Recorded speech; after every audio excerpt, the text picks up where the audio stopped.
मंटू एक साधारण किसान था। वह हनुमान जी का बहुत बड़ा भक्त था। हर मंगलवार को वह हनुमान मंदिर जाता था। वह हनुमान चालीसा का पाठ करता था। वह प्रसाद चढ़ाता था। मंटू के जीवन में बहुत मुश्किलें थीं। उसकी फसल अच्छी नहीं होती थी। उसके परिवार में हमेशा कलह रहता था। उसके पास पैसे की कमी थी। वह बहुत दुखी था। एक दिन एक संत उसके गांव में आए। मंटू संत के पास गया। उसने अपनी सारी समस्याएं संत को बताई। संत ने ध्यान से मंटू की बात सुनी। संत ने मंटू को बताया, बेटा, तुम्हारी भक्ति कमजोर नहीं है। तुम्हें बस अपनी भक्ति को और मजबूत करना होगा। मंटू ने पूछा, मैं अपनी भक्ति को कैसे मजबूत करूं?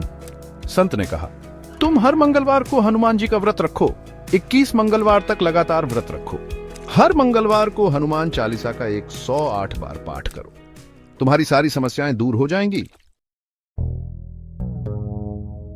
मंटू ने संत की बात मान ली। अगले ही मंगलवार से उसने व्रत रखना शुरू कर दिया। वह सुबह जल्दी उठता था। वह स्नान करता था। वह साफ कपड़े पहनता था। वह हनुमान मंदिर जाता था। वह हनुमान जी की पूजा करता था। वह हनुमान चालीसा का 108 बार पाठ करता था। वह दिन भर कुछ नहीं खाता था। वह शाम को फिर हनुमान मंदिर जाता था। वह हनुमान जी की आरती में शामिल होता था। वह प्रसाद बांटता था। फिर वह घर जाता था। हनुमान जी का आशीर्वाद। मंटू ने पूरी श्रद्धा और विश्वास के साथ 21 मंगलवार तक व्रत रखा। धीरे धीरे उसके जीवन में बदलाव आने लगे। उसकी फसल अच्छी होने लगी। उसके परिवार में शांति आ गई। उसकी आर्थिक स्थिति में सुधार होने लगा। 21वें मंगलवार को जब मंटू हनुमान मंदिर गया तो उसे हनुमान जी के दर्शन हुए। हनुमान जी ने उसे आशीर्वाद दिया। मंटू बहुत खुश हुआ। उसकी सारी समस्याएं दूर हो गई थीं। प्रेरणा।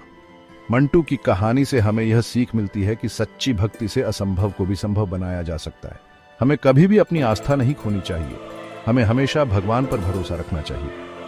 मंटू की कहानी ने पूरे गांव को प्रेरित किया। गांव के लोग भी हनुमान जी की पूजा करने लगे। वे सभी मंटू की भक्ति के कायल हो गए।